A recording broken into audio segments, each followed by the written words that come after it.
മാത്യു കുഴൽനാടൻ, ഇപ്പോൾ CMRL സംബന്ധിച്ച ഒരു വിശദമായ പരിശോധനയാണ് ROC നടത്താൻ ആവശ്യപ്പെട്ടിട്ടുള്ളത്. കോർപ്പറേറ്റ് മന്ത്രാലയം 3 ഉന്നത ഉദ്യോഗസ്ഥരെ അതിന് നിയോഗിക്കുകയും ചെയ്തിരിക്കുന്നു എന്നുള്ളതാണ്. ഇപ്പോൾ CMRLുമായി വിശദമായ ഒരു അന്വേഷണം ഉണ്ടെങ്കിൽ, നേരത്തെ ചൂണ്ടിക്കാണിച്ചതുപോലെ തന്നെ തൈക്കണ്ടിയിൽ വീണയുമായി ബന്ധപ്പെട്ട കാര്യങ്ങൾ പരിശോധിക്കുന്നതിനോടൊപ്പം തന്നെ ഈ RC OC PK IK ഒക്കെ വന്നാൽ കൂടുതൽ പ്രശ്നമാവുമോ? ഇല്ല നികേഷ്, ഇപ്പോൾ ഇതൊന്നും ആരും സ്റ്റോപ്പ് ചെയ്തേക്കണമല്ലല്ലോ. ഇതൊന്നും ആരും ഒന്നും ചെയ്യരുതെന്ന് പറഞ്ഞാൽ സ്റ്റോപ്പ് ചെയ്ത്. ഇതിപ്പോൾ നമ്മളിപ്പോൾ സംസാരിക്കുമ്പോഴും കമ്പനി കാര്യ മന്ത്രാലയത്തിന്, കോർപ്പറേറ്റ് അഫയേഴ്സിന് they can only confine their investigation with Exalogic. ഇതിൽ ഇപ്പോൾ CMRലുമായി ബന്ധപ്പെട്ടതിൽ ദ മേജർ പണം അല്ലെങ്കിൽ the major share of the money was received in personal capacity by Veena വ്യക്തി എന്ന നിലയിൽ വ്യക്തിപരമായ അക്കൗണ്ടിലേക്ക് മേടിച്ചതാണ് മേജർ ഷെയർ. അപ്പോൾ അത് അവരുടെ അന്വേഷണത്തിൻ്റെ പരിധിയിൽ വരുന്നില്ല എന്ന് നിങ്ങൾ ചിന്തിക്കണം. ഓൺലി വിത്ത് റെസ്പെക്ട് ടു എക്സാലോജിക്കാണ് അവരുടെ മാൻഡേറ്റ്, അതേ ഉള്ളൂ.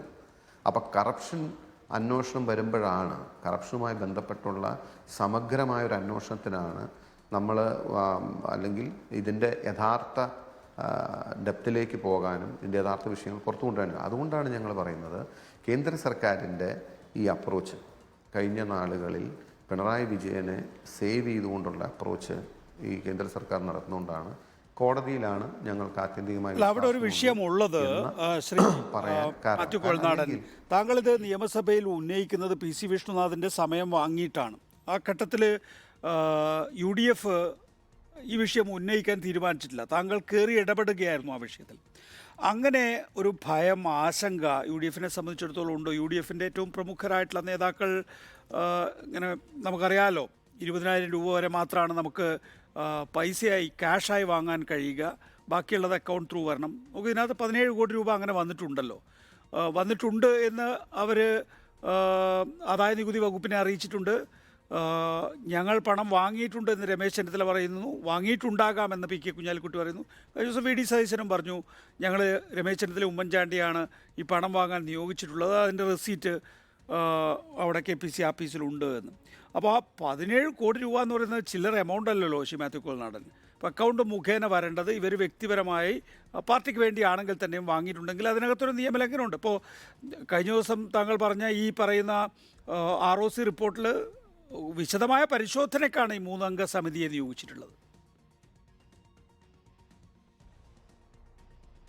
അല്ലേ ഞാൻ പറയുന്നത്, നമ്മൾ why you want to deviate from the main discussion?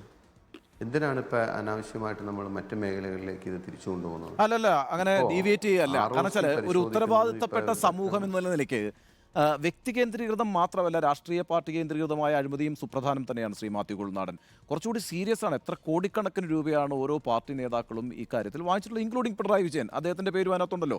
അപ്പോൾ അത് നിങ്ങളെ മാത്രം കേന്ദ്രീകരിക്കുകയോ നിങ്ങളുടെ പാർട്ടിയെ, നിങ്ങളുടെ മുന്നണിയെ മാത്രം കേന്ദ്രീകരിക്കുകയോ ചെയ്യുന്ന ഒരു ആരോപണമല്ല. അതൊരു സിസ്റ്റത്തിൻ്റെ കറപ്ഷനാണ്. ആ അർത്ഥത്തിൽ ഇറ്റ്സ് വെരി ഇമ്പോർട്ടൻറ്റ്. അതുകൊണ്ട് നമ്മൾ ഈ വീണ തൈക്കണ്ടി എന്ന് പറയുന്ന ആളുടെ നിശ്ചയമായും നിങ്ങളത് ഉയർത്തണം. ആ വിമർശനം വളരെ പ്രധാനമാണ്. ഒപ്പം തന്നെ CMRLൻ്റെ കയ്യിൽ നിന്ന് കോടിക്കണക്കിന് രൂപ മറ്റുള്ള ആളുകളും വാങ്ങിയിരിക്കുന്നു. എന്തിനാണ് വാങ്ങിയിരിക്കുന്നത്? സുഖകരമായി അവർക്ക് ഈ കേരളത്തിൻ്റെ പരിസ്ഥിതി നാശം വരുത്തുന്ന എല്ലാ പ്രവർത്തനങ്ങളുമായി മുന്നോട്ട് പോകാൻ വേണ്ടി. സോ അതൊരു വലിയ കറപ്ഷനാണ്. അപ്പോൾ ആ കറപ്ഷൻ കൂടി നിൽക്കുന്നൊരു കേസിൽ വീണ വിജയനിലേക്ക് മാത്രം അത് ഒതുക്കുമ്പോൾ വളരെ പ്രധാനപ്പെട്ട ഒരു പാർട്ട് അവിടെ നമ്മൾ മനഃപൂർവ്വമായി തന്നെ മറച്ചു വയ്ക്കുന്നു എന്ന് വേണം കരുതാൻ.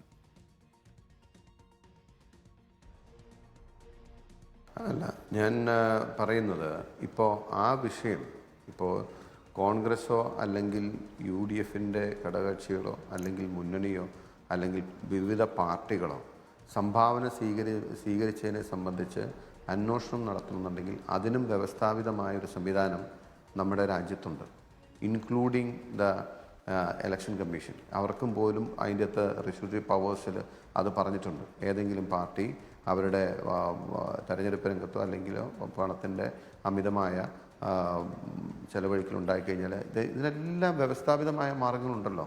അതിലാർക്കും ഇനീഷ്യേറ്റ് ചെയ്യാലോ. ആരാണ് സ്റ്റോപ്പ് ചെയ്തിരിക്കുന്നത്? Whether anybody stopped anyone from doing anything? No. അപ്പോൾ നിലവിൽ നമ്മുടെ മുമ്പിൽ തുറന്നു വന്നിട്ടുള്ള കാര്യങ്ങളെക്കുറിച്ച് നമ്മൾ സംസാരിക്കുന്നതിന് പകരം നമ്മൾ അന്തരീക്ഷത്തിൽ നിന്ന് ഊഹാപോഹങ്ങളെടുത്ത് നമ്മൾ ചർച്ച ചെയ്യേണ്ടതില്ലല്ലോ. അതുണ്ടെങ്കിൽ ഞാൻ പറയണ ഇപ്പോൾ CPM അങ്ങനെ ഒരു പരാതി ഉണ്ടെങ്കിൽ, CPM അങ്ങനെ ആക്ഷേപം ഉണ്ടെങ്കിൽ, അതല്ലെങ്കിൽ ആർക്കെങ്കിലും പരാതി ഉണ്ടെങ്കിൽ ദേ ഷുഡ് മൂവ് ഓൺ. അതിനെന്താ കുഴപ്പം? ഞങ്ങളൊക്കെ ചെയ്യുന്നത് കണ്ടില്ലേ. അപ്പോൾ ഇവിടെയുള്ള വളരെ കൺവിൻസിങ് ആയിട്ടല്ലെങ്കിൽ വളരെ പച്ചയായ അഴിമതിയുടെ കാര്യങ്ങൾ തുറന്നു വരുമ്പോൾ ഇനി അവിടെ അതങ്ങനെ സംഭവിച്ചിട്ടുണ്ടോ, അവിടെ ഇനി അവരെങ്ങനെയാണ് അതിനകത്ത് രണ്ട് കാര്യങ്ങളൊന്ന് പറഞ്ഞേക്കാം വേഗത്തിൽ. ഒന്നത് ഊഹാപോഹം എന്ന വാക്ക് അവിടെ ഒട്ടും തന്നെ യോജിക്കുന്നതല്ല ശ്രീ മാത്യു കുഴൽനാടൻ. കാരണം നമ്മളിപ്പോൾ ഈ ഇൻട്രീം സെറ്റിൽമെന്റ് ബോർഡിന്റെ ഒരു ഭാഗം മാത്രം വസ്തുതയും മറ്റൊരു ഭാഗം ഊഹാപോഹവും ആവില്ലല്ലോ. ആ ഡോക്യുമെന്റിനകത്ത് രണ്ട് ഭാഗത്തായിട്ട് ഈ വീണ വിജയന്റെ കാര്യവും ഒപ്പം തന്നെ മറ്റ് രാഷ്ട്രീയ നേതാക്കളുടെ കാര്യവും പറയുന്നു. അപ്പോൾ അവിടെ അതുകൊണ്ട് അതൊരു ഊഹാപോഹത്തിന്റെ പ്രശ്നമല്ല ഒന്ന്. രണ്ട്, ഇതിപ്പോൾ ആർക്കെങ്കിലും ഇനിഷ്യേറ്റ് ചെയ്യാമല്ലോ എന്ന് നമ്മൾ നിഷ്കളങ്കമായി ചോദിച്ചു കളയരുത്. സമൂഹത്തിന് അത് വലിയ പ്രശ്നമാണ്, സൊസൈറ്റിക്ക് അത് വലിയ പ്രശ്നമാണ്. രാഷ്ട്രീയ പാർട്ടികൾ സംഭാവനയായി മുതലാളിമാരിൽ നിന്ന് പൈസയൊക്കെ വാങ്ങുമ്പോൾ അതിനകത്തൊരു ഒത്തുതീർപ്പ് ധാരണയിലൊക്കെ രാഷ്ട്രീയ നേതൃത്വങ്ങൾക്ക് പോകാം. പക്ഷേ ഇത് കണ്ടുകൊണ്ടിരിക്കുന്ന സമൂഹത്തിന് ഇതൊരു വലിയ പ്രശ്നമല്ലേ എന്ന് തോന്നില്ലേ? അല്ല, ഞാൻ പറഞ്ഞല്ലോ, കറപ്ഷൻ എന്ന് പറയുന്നതിന് എല്ലാ അർത്ഥത്തിലും എല്ലാ തലത്തിലും നമ്മൾ ഫൈറ്റ് ചെയ്യുന്നു, ഒരു സംശയമില്ല. Will do it also, no doubt. അതിനെ ആരും ന്യായീകരിക്കാനോ ആരും അതിനെ ഇത് ചെയ്യാനോ. പക്ഷേ ഇപ്പോൾ നിങ്ങൾ ഒരു ബ്ലാങ്കറ്റ് സ്റ്റേറ്റ്മെൻറ്റ് ഇന്നയാൾ ഇത്ര രൂപ വാങ്ങി എന്ന് പറയാൻ പറ്റുന്നൊരു ഇൻഫർമേഷൻ നമ്മുടെ മുമ്പിലുണ്ടോ?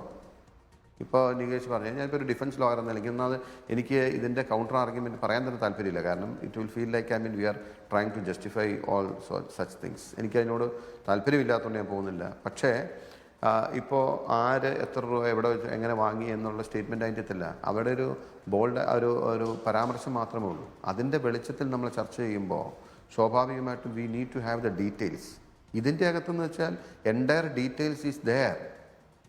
Convincing evidence. അല്ലെങ്കിൽ നമ്മൾ മറ്റേ കേസ് മറ്റുള്ളവർ വാങ്ങി എന്നുള്ള ഒരു ഒബ്സർവേഷനോ ആരോപണമോ പോലെ അല്ല വീണ വിജയൻ വാങ്ങിയ പൈസ എന്ന് പറയുന്നത്. നമ്മൾ എന്തുകൊണ്ടാണ് ഇപ്പോൾ പിണറായി വിജയൻ ആണ് ഇതിൻ്റെ ഏറ്റവും മേജർ ഷെയർ വാങ്ങിയ ആളെന്ന് അതിൻ്റെ അകത്തുണ്ടല്ലോ. ഏറ്റവും മേജർ ഷെയർ പണം വാങ്ങിയ ആൾ പിണറായി വിജയനാണെന്നുണ്ടല്ലോ. പക്ഷേ അതിൻ്റെ അകത്ത് without more details I cannot അന്ന് ഫോഴ്സ്ഫുള്ളായിട്ട് എനിക്ക് പറയാൻ പറ്റില്ല.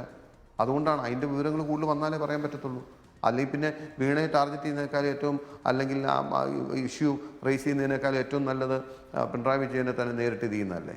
വിത്തൗട്ട് നമ്മളിപ്പോൾ ജനങ്ങൾക്ക് മുമ്പിൽ ഒരു ആർഗ്യുമെന്റ് പറയുമ്പോൾ we should have convincing evidence. അത് ശരിയാണ്. ശ്രീ മാത്യു കുഴൽനാടൻ, ആ ഒരു കാര്യത്തിൽ അങ്ങയോട് യോജിക്കുന്നു. അതുകൊണ്ടാണ് പറയുന്നത്. ശ്രീ